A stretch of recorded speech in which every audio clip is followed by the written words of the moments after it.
Okay, next up on the show, I really didn't want to interview this guy, but I felt that I had to. No, I'm just joking. He is one of the most exciting producers in drum and bass. My good friend, Marcos Impex. How you doing, buddy? Oh, good. How are you, man? I'm very good. I'm very good. Are you enjoying your evening? Yeah, yeah, and you? I am. I am. Is this interview going to be full of one-word answers? Are you going to take me down that route, are you?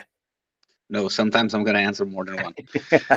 Yeah, Good stuff. So you're based in Portugal, aren't you, Marcus? So just for everybody at home, tell me whereabouts in Portugal you are and what you've been up to recently.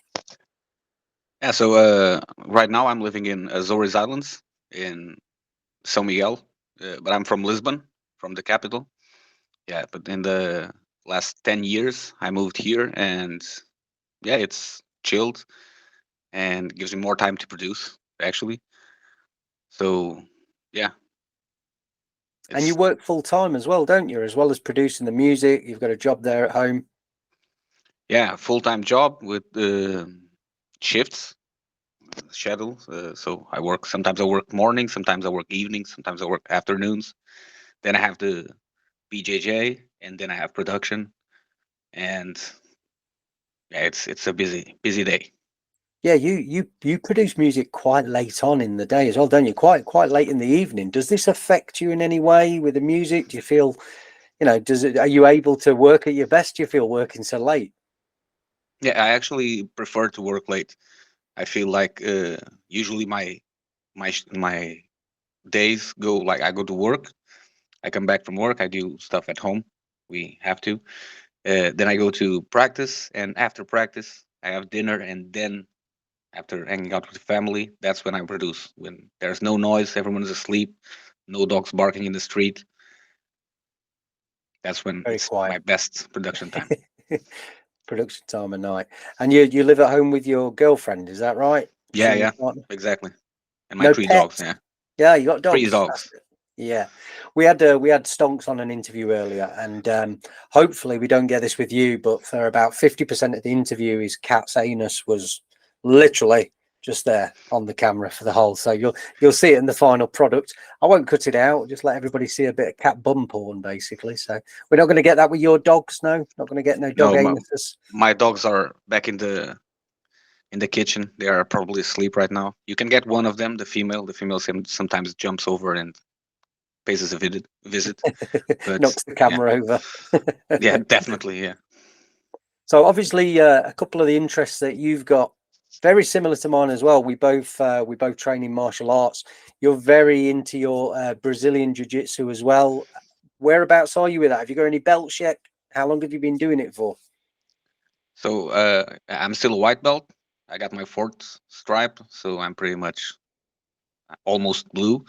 Don't let my coach listen to this, or he won't give me the blue belt. But yeah, I've been practicing for 2 years, more or less. I have my next competition coming on April, and let's see if I win something this time. Last time was just a one loss championship. So you're still a white belt in 2 years then? I mean, is your coach a bit stingy with these belts? I mean, 2 years is a bit to wait for that, or are you just a slow learner? No, no, actually, my coach was a purple belt. Our main coach Ah, is Rico Vieira, so he runs all. He's the boss of all checkmat school. So he's not here. So every time we have promotions, we always have them later than the rest of the schools. So all right. usually it's December. For us, it will be probably the summer. Is he Portuguese, your coach? Yeah, he's All right. from here actually. Yeah, Yeah, from Azores. Yeah, My coach was Braulio Estima in Birmingham, Gracie Barra. yeah, Gracie Barra. Yeah. So he's beat a lot of legends, Braulio Estima. So we could have the conversation of my coach is harder than your coach. We could go down that route if you want. Yeah, but we won't because mine probably has a bit more. Yeah, mine is better. Yeah, mine is better than yours. Yeah. Oh, we'll not go there. We'll not go there. So obviously, in the few years been doing BJJ, is there anything else outside of music that interests you? And I know you're an avid cook as well, aren't you? Yeah, but no, it's yeah, but that's not actually one of my skills. I just make up stuff. Actually, it's like my productions. I just make up stuff as I go. But yeah, it's pretty much music and Brazilian Jiu-Jitsu right now. I do play some games and video games here and then, but yeah, these are the two main things. Yeah, video games is always seems to be the main thing that people have on the side when they're making music as well. I guess you can have the same thing in your studio. Shaper's a big gamer, isn't he? He's got his gaming PC and production PC all built into one. I think he spends hours doing that. Are you a PC gamer or a console gamer? No, actually, I'm a PlayStation gamer, but my PlayStation died like 2 months ago. So right now it's the best time to produce because I don't even have the option to go and do something else, and my PC is all for sound. So I don't even know if I can run Age of Empires 1 here. It will probably crash. That's a very sad story. I feel for you there, Marcus. I feel for you. But it's good for music though. It Yeah, works. it's good for me. It's good for me being the label. Yeah. So let's talk about the beginning of your music career then. I mean, one of the tracks that you made was How I Discovered You, which was the track Epic on Boomslang Recordings. And I still play it to this day. One of my favorite neurofunk tracks ever made. I know you did that as a collaboration, but take us a little bit past that as well. Where were the start of your career in making music and who noticed you first? Well, the start of my career it wasn't in electronic music. I started as a bass player in metal and hardcore bands back when I was 14. Then I went through that journey till I was around 18, and then I attended my first therapy sessions. I think it was the Panacea audio all playing there, and I was like, "What is this? I like this." And What since year I was that? it was 2008, if I'm not mistaken. Yeah, it was in Lisbon. Halloween therapy sessions. I So remember all the the flyer for vibes. that. I think I Yeah, remember the flyer for that because I mean, therapy sessions was my first entry almost into drum and bass. I went to Renegade Hardware, that got me into drum and bass in 2006. But then I discovered through Panacea playing at Renegade Hardware, I discovered therapy sessions and Dylan. And yeah, they had regular Portuguese events. I always used to see the flyers. I always wanted to go and visit it. They looked banking as well. They looked awesome events. yeah. Back then, the Portuguese scene was banging. Then there was a mix between the drum and bass and hardcore. You had that crossbreed phase, and in Portugal and hard DNB, and in Portugal they all merged into hard DNB, and the actual drum and bass and neurofunk kind of disappeared. And well, the scene wasn't ever the same. But we have some good events here. But Yeah, for after sure. that therapy sessions, it was all drum and bass for me. Yeah. Did you get to So play it? Did you get to play at therapy sessions? no, I haven't. Yeah, it's a bit heavy. It's weird to say this, but it's a bit heavier than what I do. Oh So yeah, I'm it's usually a heavy, but lot yeah, heavier generally. yeah. So I'm more neuro, and neuro is soft for them, but I wouldn't mind. Yeah. Yeah, I always remember, as I say, we used to put on our own therapy sessions events here in Birmingham, UK. So you're actually close with a lot of promoters as well. Were those some of the promoters you were talking to, the guys who were running therapy sessions in Portugal? Uh, yeah, I know all of them because when I started producing, we all grew up together, basically. So for you, did the DJing come first, or was it the production side of things? Was definitely the production side. Yeah, I always wanted to learn how to DJ, but I always have to create something. Uh, when I was a bass player, I always wanted to make original tunes, and in drum and bass, as soon as I heard like Pandorum and tunes like that, I wanted to make the same thing to being able to give those vibes to someone in the audience with your own tunes. It's something special. Yeah, for sure, for sure. And how long did it take, do you think, till you got your first release when you started making tracks? Well, I'm getting old, man. That's I don't remember. I think it was probably apart from all the weird and low quality releases that you put out on SoundCloud when you start making music. Uh, For your first label release, then, like you My official, you're on first label Beatport. release was, yeah, was actually Harder and Louder and Raving Panda. It was pretty much at the same time. I released an EP on Raving Panda, and Harder and Louder was a single. Yeah, I don't think it was too long after that that you released the Epic tune as well, was it? After the Raving Panda, it wasn't too long after. I think it was like 2 years, two Yeah, years or three after. Yeah, yeah. So it it's a was. big jump in quality and obviously notoriety in that time. Then, Yeah, because we I had a friend here. He passed away actually. His name was Hazat. He actually worked with Noisia a lot, and while we were trying to get our mix downs perfect and trying to get everything sounding professional, all he said was, "Dude, just make music and release it. The main part is the creativity." And after he told me that, like, I actually sent out the EP. It had some tunes based on anime, and the single, the main one was Bankai from the Bleach anime, and people actually liked that.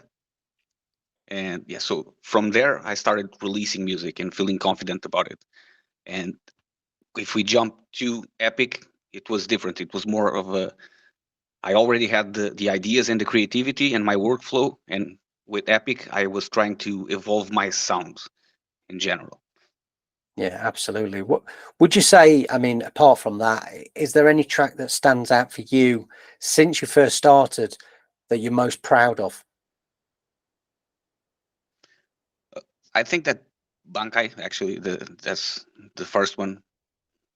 If I had the project still, if my drive hadn't died, I would definitely make a VIP out of that. But yeah, I like that one. I like Incoming from some weird low Well, label that one from got the picked up UK. by Noisia, didn't it? Yeah, that was Game Boy Twitch. Yeah, that was another Yeah, one. Yeah, yeah, I yeah. made Game Sorry, Boy Game Boy Twitch in Twitch. like a day. I made that tune in a day. Yeah, Yeah, I was the just whole flowing.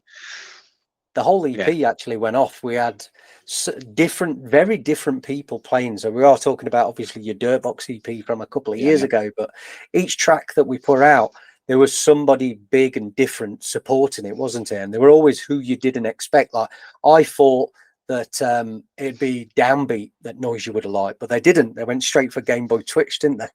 yeah. It's always it's always different with me. Yeah, sometimes even with you, I send you tunes that I'm sure that you are gonna love, and you end up saying, "No, I don't like this one, but I like that one," which was the tune that I didn't think you would like. That's cool. Yeah, We have some variety in the releases. yeah, you definitely do. I mean, obviously, any EP I've heard of yours, it definitely goes through a lot of different flavors. Like, it's never a purist neurofunk track. It's got a techie vibe or a funky vibe or even a bit of a kind of a liquid vibe as well. Yeah, and of course, with this remix as well, again, not what I expected. Got a bit of a chugging kind of tech, almost like a different groove to it than anything I've heard you do before with this remix, hasn't it? Yeah, I wasn't going to try and make regular Neuro uh, on top of a very good Neuro track. I don't like those remixes. The remixes that just sound like a VIP or a slightly different tune than the original one. I always try to either switch the flow completely or change the sounds, like move them back forward. Something that was back there it becomes the lead sound, and that was something that I tried to do with this one. Yeah, for sure. What made you choose Dropset's track? So, just for the record, everybody listening, Impex has actually remixed Dark Tower by Dropset, one of the biggest tracks that we've actually had on the label as well. But what drew you to actually want to remix this, Marco? I actually like the tune. That's it. Yeah, I have it in my sets, and Dropset is a great producer, so I just thought, why not? Let me just ruin his work, and that's what I did. Yeah. I don't think he feels that, and neither do I. Actually, it's definitely one of my favorites on the album as well. So, is there anything when you are doing remixes for something? Is there anything specific that you're actually looking for that you think draws you to a track to want to remix it? Yeah, it has to have some something catchy because I struggle a bit when finding my hooks. I'm good at making sounds and the sound design, the heavy parts, the modulation, all of that. But the simplest part, the part that catches the audience, it's I struggle a bit. I wander around here with my small keyboard and I try to find it. And if it has that hook that I can ruin, and that's exactly how I think about it. It's like, okay, this is beautiful. How can I ruin this? In a good way. You know? Yeah, I totally Yeah, get what you're saying. You got to just flip it up and fuck it up a little bit and see what comes yeah, out the other end, isn't it? There's lots of euphemisms we could be saying here. They're all a bit sexual innuendo as well, I think. yeah. So, one of the things that I've noticed as well is you've started working on some collaborations with some artists. One track I want to give you props for is Sin Sister that you've done with Conquest, our friend Matt. Hope you're listening. Hope you're watching, Matt. Big up. And I've got to say, like, I absolutely hate you. I from the bottom of my heart, I hate you for making probably the best neurofunk tune in the last 5 or 6 years, and I hate you for not letting me sign it. I hate you, hate you, hate you. But it is a phenomenal track. Obviously, how did this collab come about, and what puts you in a position to want to collaborate with somebody? Again, what are you listening for? Well, actually, with Matt with Conquest, it was more we connected after we both released on the Divergence LP on Eat Brain, and I liked his tune, and he complimented my tune too. So we just started talking, and then it came. I think it was the Boomtown, his Boomtown set, and he played one of my tunes. And he actually, when I messaged him saying thank you for dropping the tune as usual, great set, and he sent me one of his whips, and he said, okay, so I work with orchestral stuff, and I was like, okay, that's good for intros, and so I made something, and I sent him like I just wrote a quick drop and I sent him over, and he sent me an intro like the day after. And I was like, okay, this is fast. So I did my part, and yeah, we realized that we really worked together very nicely. And when he came up with those vocals, like, when people listen to this, they're going crazy. But yeah, Yeah, and I'm absolutely loving it. I mean, obviously, you with a collaboration with somebody like Conquest, it really has it's balls to the wall, this one. And I understand you've also got a collab in the works with First Person as well. How's that going? yeah, that guy told you he's a snitch. Uh, yeah, we have that's actually another one. Like I said before, I was trying to find my sound, and I kind of found it with some Reese's, like a different sound, like the Sin Sister one, and some others, like the Psycho and those tunes that I Absolutely. showed you before. And with actually the First Person one was like I felt like something was missing from my tune, and we talked about a collab like last year or something, and I sent him the tune like, dude, this needs something else, and he said, yeah, it needs this and this and that, and I thought, okay, so can you put it there? And he said, yes, okay. That's how we made the collab. And I have like 10 other new collabs with Capital Punishment, Conquest, the Fifth, actually another one of your boys, Yeah, man. Yeah, looking forward to and all of those, Var all the Kids. artists. Sorry. Yeah. Var Kids. Yeah. The Varkid collab incoming as well. He's actually just started another collaboration with another artist as well. So it'd be very interesting to hear what you boys come up with when you get down to it. Yeah, definitely. Let's have a listen to your remix right now. Then let's check out the Impex remix of Drop Set Dark Tower.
Right, there we go.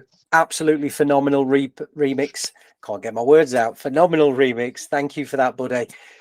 So this is it. This is the remix. It's finally out. And of course, it's going to get followed up by a very sweet, monstrous EP from Impex that's coming on Dirtbox in April. There you go. The exclusive. The exclusive. Looking forward to it, buddy.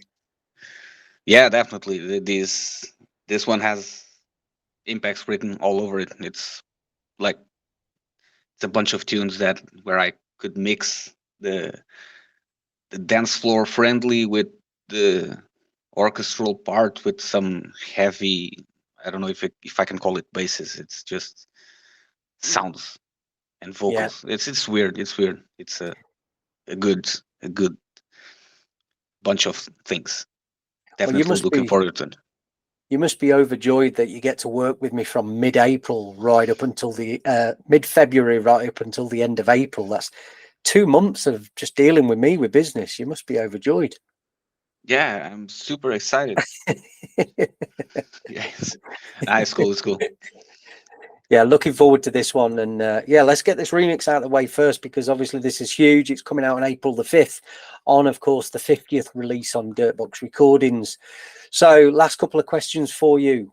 What's happening in 2024? You've told us about all of these collaborations. We know you've got your EP coming out on Dirtbox as well. Is there anything else you can let us know about gig-wise, production-wise? Well, gig-wise, it's just plans for now, so I'm not going to talk about it. It's at least 6 new countries to play in, and releases, it's close to 20 signed tunes this year, and it's just February, so it's ridiculous in a good way. Yeah, finally, that's what we want to hear.